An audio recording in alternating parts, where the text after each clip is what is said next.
نحمده ونصلي ونسلم على رسوله الكريم أما بعد فأعوذ بالله من الشيطان الرجيم بسم الله الرحمن الرحيم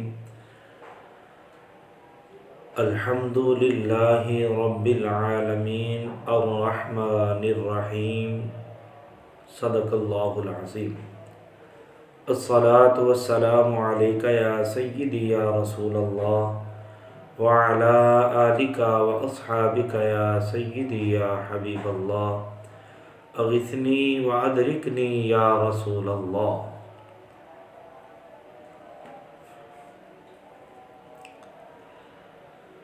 عزیزان گرامی قدر، آج پھر ہم اپنے اس درس کے عنوان کو گزشتہ سے پیوستہ کرتے ہوئے آگے چلیں گے۔ علماء نے قرآن پاک کی تفاسیر میں اپنی اپنی محبت کے پیرائے میں جا کر جہاں خوبصورت الفاظ کا انتخاب کیا، وہاں تفاسیر کو بھی اچھے اور بھلے انداز میں رقم کر کے امت مصطفی صلی اللہ علیہ وآلہ وسلم پر احسان فرمایا۔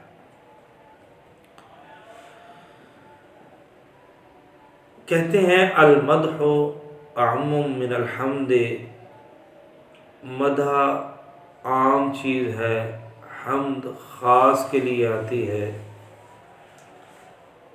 تو جب رب سب کا ہے تو یہاں مدح کا لفظ کیوں نہیں آیا، حمد کا لفظ کیوں آیا؟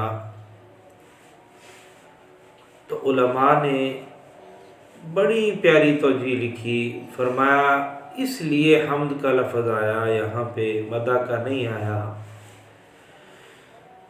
کیونکہ مدح کسی چیز کے بننے سے پہلے بھی اس کی تعریف کی جا سکتی ہے اور اس کے بننے کے بعد بھی تعریف کی جا سکتی ہے۔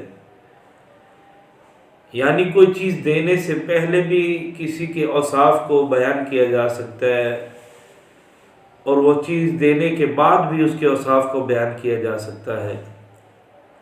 لیکن الحمد یعنی خاص والا لفظ اللہ کی ذات نے اس لیے منتخب کیا کہ حمد اس تعریف کو کہتے ہیں جو انعام دینے کے بعد کی جائے۔ گویا رب نے پہلے کرم کیا، فضل کیا، احسان کیا، نعمتیں دیں، عنایات کی برسات کی۔ پہلے رب نے اپنی محبتوں کا تذکرہ کیا، تب جا کے رب نے حمد کہا، تاکہ لوگوں کو پتہ چل جائے تمہارا رب کوئی عام رب نہیں، وہ پہلے دیتا ہے، بعد میں بتاتا ہے کہ میں نے تمہیں عطا کر دیا ہے۔ اللہ اکبر۔ پھر آ گیا رب۔ رب کا معنی تو ویسے پالنے والا ہوتا ہے، تو کہتے ہیں رب اگر پالنے والا ہے، زندگی دینے والا ہے، حی ہے، قیوم ہے، تو ہمیں کیوں موت دیتا ہے، ہمیں کیوں مارتا ہے، ہمارے لیے کیوں وہ سخت لمحہ ہماری زندگی کا اس نے حصہ بنا دیا، کل نفس ذائقۃ الموت والا۔ تو کہتے ہیں اللہ والو سمجھا کرو، موت اصل میں ایک پل ہے، موت اصل میں ایک ایسے راستے کا نام ہے، یوصل الحبیب الی الحبیب، جو عاشق مصطفیٰ کو دیدار مصطفیٰ کروا دیتا ہے صلی اللہ علیہ وآلہ وسلم۔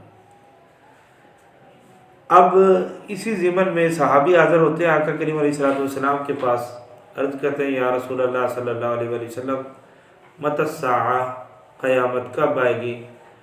فرمایا ما اعددت لہا، تو نے اس کے لیے کیا تیار کیا؟ عرض کی آقا ما اعددت لہا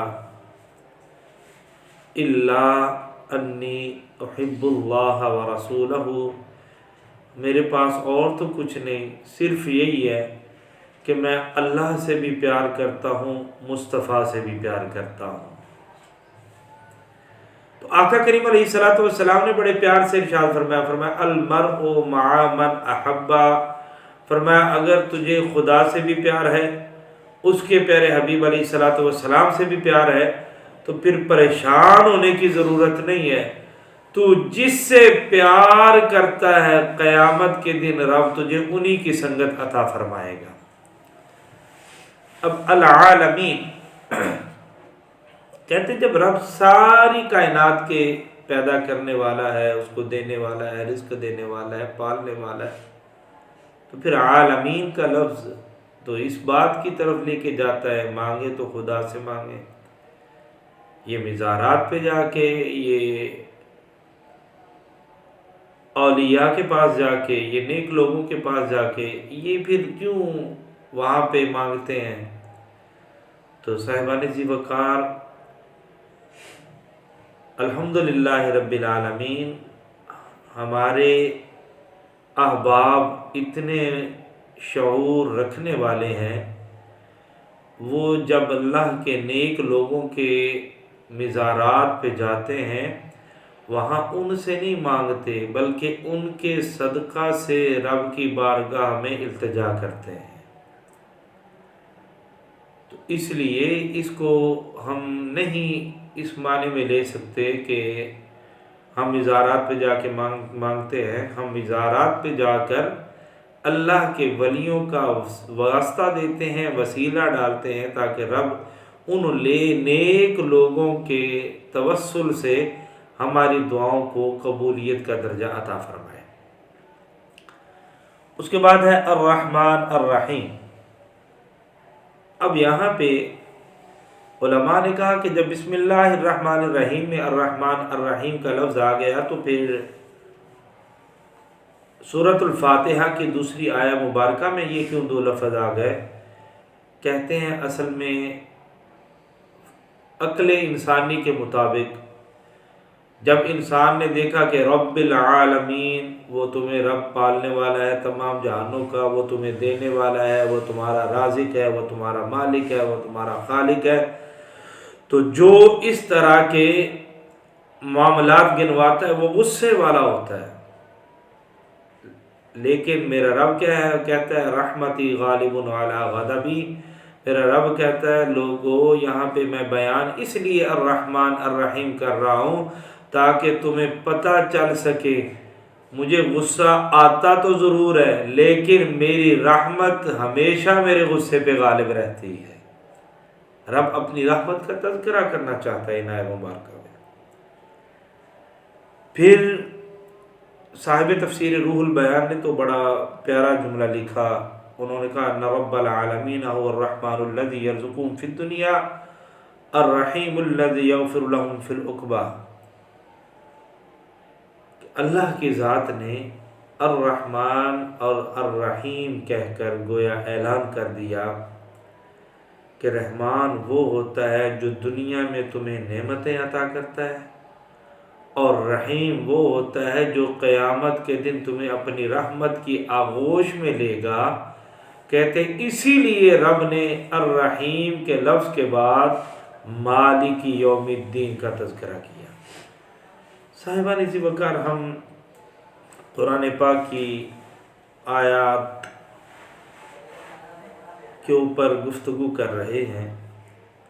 ہمارا خالصتاً یہ ارادہ ہے اور نیت بھی یہی ہے کہ ہمارا رب اپنے پیارے حبیب صلی اللہ علیہ وآلہ وسلم کے وسیلہ جلیلہ سے ہماری اس چھوٹی سی کاوش کو اپنی بارگاہ میں اس انداز میں قبول فرمائے کہ جب ہم مرنے لگیں تو میرا مالک اپنے پیارے حبیب علیہ الصلوۃ والسلام کے توسل و تصدق سے اس انداز میں ہمیں موت دے کہ وہ خدا بھی ہم پہ راضی ہو، اس کا محبوب بھی ہم پہ راضی ہو۔